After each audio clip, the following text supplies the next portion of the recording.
ದಾವಣಗೆರೆ ಜಿಲ್ಲೆಯ ಚನ್ನಗಿರಿ ತಾಲೂಕಿನ ಬಹುದೊಡ್ಡ ಕರ್ಮಕಾಂಡ ಅಂತಾನೆ ಹೇಳುತ್ತಿದ್ದಾರೆ ಅಲ್ಲಿನ ಜನಸಾಮಾನ್ಯರು.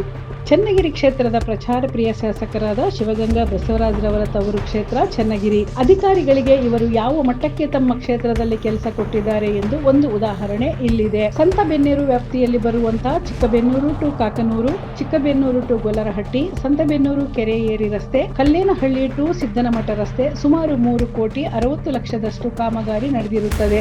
ಆದರೆ ಕಾಮಗಾರಿ ನಡೆದು ಎಷ್ಟು ದಿನಗಳಾಗಿದೆ ಗೊತ್ತಿಲ್ಲ. ಕೆಲಸ ಮಾಡಿಲ್ಲದ ರಸ್ತೆ ಎಲ್ಲ ತೋರಿಸಿ ಬಿಲ್ಲು ತೆಗೆದುಕೊಂಡಿರುತ್ತಾರೆ ಎಂದು ಆರೋಪಗಳು ಕೇಳಿ ಬಂದಿರುತ್ತದೆ. ಅಧಿಕಾರಿಗಳು ಜನಸಾಮಾನ್ಯರು ಓಡಾಡುವ ರಸ್ತೆ ಬಿಟ್ಟು ತೋಟದಿಂದ ಒಳಭಾಗ ಇರುವ ರಸ್ತೆಗಳನ್ನು ತೋರಿಸಿ ಬಿಲ್ಲು ಮಾಡಿದ್ದಾರೆ ಎಂದು ದೂರು ಬಂದಿದೆ. ಇಂಥ ಕೆಲ ಅಧಿಕಾರಿಗಳಿಗೆ ಚನ್ನಗಿರಿಯಲ್ಲೇನೂ ಬರವಿಲ್ಲ. ಆದರೂ ಪಾಪ ನಿಷ್ಠಾವಂತ ಅಧಿಕಾರಿಗಳಿಗೆ ಕೆಟ್ಟ ಹೆಸರು. ಮಾನ್ಯ ಶಾಸಕರೇ, ಇದು ನಿಮ್ಮ ಗಮನಕ್ಕೆ ಬಂದಿಲ್ವಾ? ದಯಮಾಡಿ ಇದರ ಬಗ್ಗೆ ಗಮನ ಹರಿಸಿ. ಈ ವಿಚಾರವಾಗಿ ವರದಿ ಮಾಡಲು ಹೋದ ವರದಿಗಾರರನ್ನೇ ಅಧಿಕಾರಿಗಳು ವಿಡಿಯೋ ಮಾಡಿಕೊಂಡು ಅವರನ್ನೇ ಟಾರ್ಗೆಟ್ ಮಾಡಿದ್ದಾರೆ ಎನ್ನುವುದಕ್ಕೆ ನಿನ್ನೆ ಸ್ವತಃ ನಮಗೆ ಆಗಿರುವ ಅನುಭವ. ನಿನ್ನ ನೋಡಿಕೊಳ್ಳುತ್ತೇವೆ ಎಂದು ಧಮಕಿ ಹಾಕಿರುತ್ತಾರೆ. ಇದರ ವಿಚಾರವಾಗಿ ಭ್ರಷ್ಟಾಚಾರ ನಿರ್ಮೂಲನಾ ವೇದಿಕೆಯ ಸಂಸ್ಥಾಪಕ ಅಧ್ಯಕ್ಷರು ಗುರುಪಾದಯ್ಯ ಮಠದ್ರವರು ಮಾತನಾಡಿ, ದಾವಣಗೆರೆ ಜಿಲ್ಲಾ ಪಂಚಾಯಿತಿ PRE ಇಂಜಿನಿಯರ್ ಅವರು ಎಲ್ಲಾ ದಾಖಲೆಯನ್ನು ತೆಗೆದುಕೊಂಡು ಬಂದಿರುತ್ತಾರೆ. ನಾನು ಸಹ ಅದಕ್ಕೆ ಸಂಬಂಧಪಟ್ಟ ದಾಖಲೆಯನ್ನು ತೆಗೆದುಕೊಂಡು ಬಂದಿರುತ್ತೇನೆ. ಆದರೆ ಚನ್ನಗಿರಿ PRE ಇಲಾಖೆ ಇಂಜಿನಿಯರ್ ಆದ ಪುನೀತ್ ಶಂಕರ್ ಅವರು ಒಂದು ದಾಖಲೆಯನ್ನು ಸಹ ತರದೆ ಬಂದಿರುತ್ತಾರೆ. ಇವರಿಗೆ ಏನು ಹೇಳಬೇಕು ಗೊತ್ತಿಲ್ಲ. ಅಧಿಕಾರಿಗಳು ಹಾಗೂ ಸಾರ್ವಜನಿಕರು ಅದರ ಬಗ್ಗೆ ಮಾಹಿತಿ ಕೇಳಿದರೆ ಈ ಪುನೀತ್ ಶಂಕರ್ ಅವರು ಹೊರಗುತ್ತಿಗೆ ನೌಕರರ ಹತ್ತಿರ ಇದು ಯಾವ ರಸ್ತೆ, ಇದು ಎಷ್ಟು ಮೀಟರ್ ಇದೆ ಎಂದು ಕೇಳುತ್ತಾರೆ. ಇವರು ಅಧಿಕಾರಿಯ ಇಲ್ಲ ಹೊರಗುತ್ತಿಗೆ ನೌಕರರನ ಒಂದು ಗೊತ್ತಾಗ್ತಿಲ್ಲ. ಏನು ಕೇಳಿದರೂ ಉಡಾಫೆ ಉತ್ತರ. ಕೆಲಸ ಪ್ರಗತಿಯಲ್ಲಿದೆ ಎಂದು ಹೇಳುತ್ತಾರೆ. ಯಾಕೆ 2ರಿಂದ 3 ವರ್ಷ ಟೈಮ್ ತಗೊಂಡ್ರಲ್ಲ? ಇನ್ನೂ ಸಾಕಾಗ್ತಿಲ್ವಾ? ಇನ್ನು ಎಷ್ಟು ಟೈಮ್ ಬೇಕು ಅಂತ ಕೇಳ್ತಿರಲ್ಲ. ನೀವೇನು CC ರಸ್ತೆ ಮಾಡ್ತಾ ಇದ್ದೀರಾ, ಇಲ್ಲ ಡಂಬರ್ ರಸ್ತೆ ಮಾಡ್ತಾ ಇದ್ದೀರಾ, ಅಲ್ಲದೆ ಬೈಪಾಸ್ ಹೈವೇ ರಸ್ತೆ ಮಾಡ್ತಾ ಇದ್ದೀರಾ? ಟೈಮ್ ಸಾಲದು ಅನ್ನೋದಕ್ಕೆ. ಸ್ವಾಮಿ, ನೀವು ಮಾಡುತ್ತಿರುವುದು ಮಣ್ಣು ರಸ್ತೆ ಗೊತ್ತಾ? ಇನ್ನೂ ಪ್ರಗತಿಯಲ್ಲಿದೆ ಅಂತ ಹೇಳುವುದಕ್ಕೆ ಅಲ್ಲ ಸ್ವಾಮಿ. ಇದು ಯಾರು ಕೇಳದೆ ಹೋದ್ರೆ ಹೋಯ್ತು ಸ್ವಾಮಿ ಎಂದು ಸಾರ್ವಜನಿಕರು ಅಧಿಕಾರಿಗಳಿಗೆ ತರಾಟೆ ತೆಗೆದುಕೊಂಡಿದ್ದರು. ಈ ಸಂದರ್ಭದಲ್ಲಿ ಭ್ರಷ್ಟಾಚಾರ ನಿರ್ಮೂಲನಾ ವೇದಿಕೆಯ ಸರ್ವ ಸದಸ್ಯರು ಭಾಗವಹಿಸಿದರು ಹಾಗೂ ಹೊನ್ನಾಳಿ ತಾಲೂಕಿನ ಕರವೇ ಅಧ್ಯಕ್ಷರು ವಿನಯ್ ವಗ್ಗರ್ ಅವರು ಸಹ ಭಾಗವಹಿಸಿದರು. ವರ್ಕ್ ಇನ್ಸ್ಪೆಕ್ಷನ್ ಗೆ ಎಸ್ಟಿಮೇಟ್ ಅಲ್ಲಿ ಎಲ್ಲಾದು ಇರುತ್ತೆ ಡೀಟೇಲ್ಸ್. ಅದಕ್ಕೋಸ್ಕರ ವರ್ಕ್ ಎಸ್ಟಿಮೇಟ್ ಸಾಕು ಅಂತ ಎಸ್ಟಿಮೇಟ್ ಸಬ್ಮಿಟ್ ಮಾಡಿದ್ವಿ. ಬೇರೆ ಏನ್ ದಾಖಲಾತಿ ಬೇಕೋ ನಾವು ಕೊಡ್ತೀವಿ. ಅದ್ರ ಪ್ರಕಾರ ಅವ್ರು ಏನೇ ಇದ್ರು ಇನ್ಸ್ಪೆಕ್ಷನ್ ಮಾಡಿ ಕೊಟ್ಟಿದೀವಿ. ನಾವು ಆಲ್ರೆಡಿ ಎಸ್ಟಿಮೇಟ್ ಕೊಟ್ಟಿದೀವಿ. ಏನು ದಾಖಲೆ ಕೊಟ್ಟಿಲ್ಲ ಅನ್ನಂಗಿಲ್ಲ. ಎಸ್ಟಿಮೇಟ್ ಅಲ್ಲಿ ಆಲ್ರೆಡಿ ಎಲ್ಲ ಇರುತ್ತೆ. ಆಮೇಲೆ ಗುರುಪಾದಯ್ಯ ಮಠದವರಿಗೂ ಅವರಿಗೆ ಎಷ್ಟು ಹಣ, ಎಷ್ಟು ಎಸ್ಟಿಮೇಟ್ ಸ್ಯಾಂಕ್ಷನ್ ಆಗಿ ಎಷ್ಟು ಹಣ ಬಿಡುಗಡೆ ಆಗಿದೆ, ಎಷ್ಟು ಕಾಮಗಾರಿ ಆಗಿದೆ, ಇನ್ನು ಎಷ್ಟು ಅನುದಾನ ಬಿಡುಗಡೆ ಆಗಬೇಕು ಅನ್ನೋದು ಕೊಟ್ಟಿದ್ದೀವಿ. ಸೊ ಅಂಡರ್ ಪ್ರೋಗ್ರೆಸ್ ಅಲ್ಲಿ ಇದೆ ವರ್ಕು ಅಂತೇಳಿ ನಾವು ಅಷ್ಟು ಕೊಟ್ಟಿದ್ದೀವಿ ದಾಖಲಾತಿ. ಇಷ್ಟೊತ್ತು ಎಲ್ಲ ಕಡೆ 4 ರೋಡು ನೋಡ್ಕೊಂಡ್ ಬಂದ್ವಿ. ಇಲ್ಲಿ ಮುಂಚೆ ಹೆಂಗಿತ್ತು ರೋಡು, ಈಗ ಹೆಂಗಿತ್ತು ರೋಡು, ನೀವು ಮುಂಚೆ ಫೋಟೋಸು ಈಗಿನ ಫೋಟೋಸು ನೋಡಿ ತಮಗೆ ತಿಳಿಯುತ್ತೆ ಮಾಹಿತಿ. ಆಲ್ರೆಡಿ 1.5-2 years ಆಯ್ತು ಮಾಡ್ಬಿಟ್ಟು ರೋಡು. ಆದ್ರೂ ಕೂಡ ಇನ್ನೂ ಚೆನ್ನಾಗಿದ್ದಾವೆ. ಎಲ್ಲ ಜನ ಓಡಾಡ್ತಾ ಇದಾವೆ, ಗಾಡಿಗಳು ಓಡಾಡ್ತಿದಾವೆ. ಕಲ್ಲಿನಹಳ್ಳಿಯಿಂದ ಹಿಡಿದು ಸಿದ್ದಮಠ ತನಕ ಮಾಡಿದ್ದಾರೆ. ಮೆಟ್ಲಿಂಗ್ ಮಾಡಿಲ್ಲ ಅನ್ನೋಲ್ಲ, ಬರೀ ಒಂದ್ಸರಿ ಮಣ್ಣು ಹಾಕಿ JCB ಕೆದ್ರಿ ಮಣ್ಣು ಹಾಕಿ ಬಿಲ್ ತಗೊಂಡಿದ್ದಾರೆ. ಇದಕ್ಕೆ ಸಂತೆಬೆನ್ನೂರಿಂದ ಬರೋ ಅದಕ್ಕೆ ಮಣ್ಣು ಹಾಕಿ ಜಲ್ಲಿ ಹಾಕಿ ಮಾಡಿದ್ದಾರೆ. ಇದಕ್ಕೆ ಮಾತ್ರ ಮಾಡಿಲ್ಲ, ಹಂಗೆ ಬಿಲ್ ತಗೊಂಡಿದ್ದಾರೆ. ನಾನು 3-4 ಸರಿ ಬೇಕಾದ್ರೆ ನನ್ನ ಮೊಬೈಲ್ನಾಗ ಐತೆ ತೋರಿಸ್ತೀನಿ, ಎಲ್ಲೆಲ್ಲಿ ಹಾಕಿದ್ದಾರೆ ಎಲ್ಲೆಲ್ಲಿ ಐತೆ ಅಂತ. ಬೇಕಾದ್ರೆ ನನ್ನ ಮೊಬೈಲ್ನಾಗ ಐತೆ ತೋರಿಸ್ತಾನೆ, ಬೇಕಾದ್ರೆ ಹಾಕಿಲ್ಲ. ಹೊರಗಡೆಲ್ಲ ಇಲ್ಲೇ ಇರೋ ತೋಟಗಳಿಗೆಲ್ಲ ಓಡಾಡ್ತೀವಿ. 3 ಟೈಮ್ ಓಡಾಡ್ತೀವಿ ನಾವು. ಈ ವರ್ಷದ 2ನೇ ಬೆಳೆ 3ನೇ ಬೆಳೆ ಹಿಂದೆ ಮಳೆಗಾಲ ಹುಟ್ಟಿದ್ವಿ, ಅವಾಗ ಮಾಡಿದ್ವಿ. 3ನೇ ಬೆಳೆ ಅಂತಂದ್ರೆ ಸುಮಾರು 3 ವರ್ಷ ಆಯ್ತು. 2 ವರ್ಷದಿಂದ 2 ವರ್ಷ ಬಿಟ್ಟು 3 ವರ್ಷ ಆಯ್ತು. 1.5 ವರ್ಷ.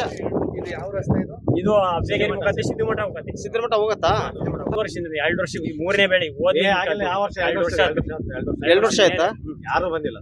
ಈಗ ರೀಸೆಂಟ್ ಆಗಿ 6 ತಿಂಗಳು ಅಂತ ಹೇಳಿದ್ರೆ ಇಲ್ಲಿ 2 ವರ್ಷದಿಂದ 3ನೇ ಬೆಳೆ ಮಳೆಗಾಲ, 3ನೇ ಮಳೆಗಾಲ. ಈಗ ನಮಗೆ ನಮ್ಮ ಮುಖ್ಯ ಕಾರ್ಯನಿರ್ವಹಣಾಧಿಕಾರಿಗಳು ನಮ್ಮ ಗುರುಪಾಸ್ವಾಮಿಯವರು ಒಂದು ಕಂಪ್ಲೇಂಟ್ ಮಾಡಿದ್ರು. ಚನ್ನಗಿರಿ ತಾಲೂಕಿನಲ್ಲಿ ಲ್ಯಾಂಡ್ ಆರ್ಮಿ KRDLರದು ಇಲಾಖೆಯಿಂದ ದೂರು ಬಂದಿದೆ, ಅವ್ರದ್ದು ಹೋಗಿ ತನಿಖೆ ಮಾಡಿರಿ ಅಂತಂದು. ಆ ತನಿಖೆಗೆ ನನಗೆ ಸಂಬಂಧಪಟ್ಟ ಎಸ್ಟಿಮೇಟ್ಗಳು ಕೊಟ್ಟಿದ್ದಾರೆ. ಉಳಿದ ದಾಖಲಾತಿಗಳು ಇಲ್ಲ. ನಾನು ಬಂದು ನಮ್ಮ ಮುಖಾಂತರ ಎಲ್ಲ ಸ್ಥಳ ನೋಡಿದ್ದೀವಿ. ಅವರು ಎಲ್ಲ ದಾಖಲಾತಿ ಕೊಟ್ಟರೆ ಮುಂದಿನ ಇದರಲ್ಲಿ ನಾನು ಕ್ವಾಲಿಟಿ ಕಂಟ್ರೋಲ್ ಇಲಾಖೆ ನಮ್ಮದು ಇನ್ನೊಂದು ಇಲಾಖೆ ಇದೆ, ಅಲ್ಲಿದ್ದ ನಾನು ಅವ್ರಿಗೆ ಲೆಟ್ರ್ ಬರೆದು ಅವ್ರನ್ನ ಕರೆಸಿ ಇನ್ನೊಂದು ಸರಿ ತನಿಖೆ ಮಾಡಿ ಅದು ವರದಿ ಕೊಡ್ತೇನೆ. ಅವರು ಸಂಪೂರ್ಣ ದಾಖಲಾತಿ ಕೊಡಬೇಕು. ಈಗಾಗಲೇ 4 ವರ್ಕ್ಗಳು ಅಂಡರ್ ಪ್ರೋಗ್ರೆಸ್ ಅಂತ ಇದ್ದಾರೆ.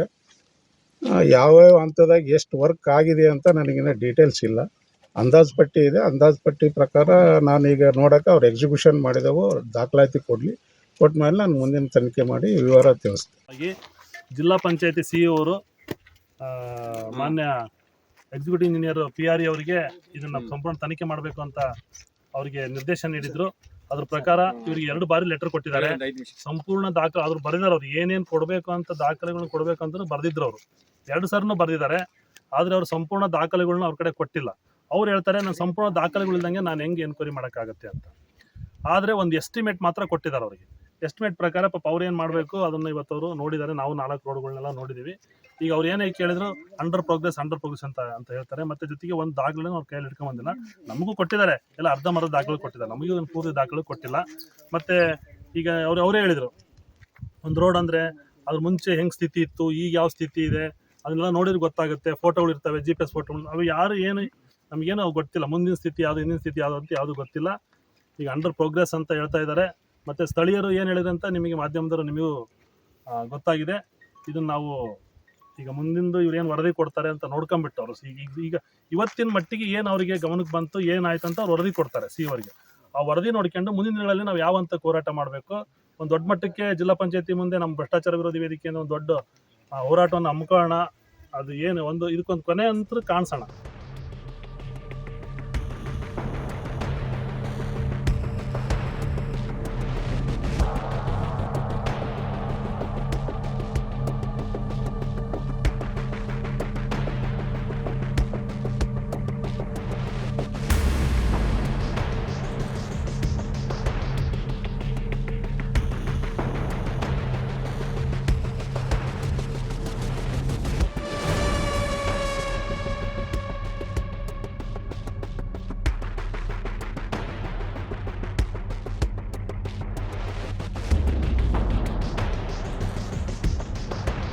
ವರದಿ ಷಣ್ಮುಖ್ ನಾಯಕ್, ವಿಸ್ಮಯ ಮಾಧ್ಯಮ, ದಾವಣಗೆರೆ.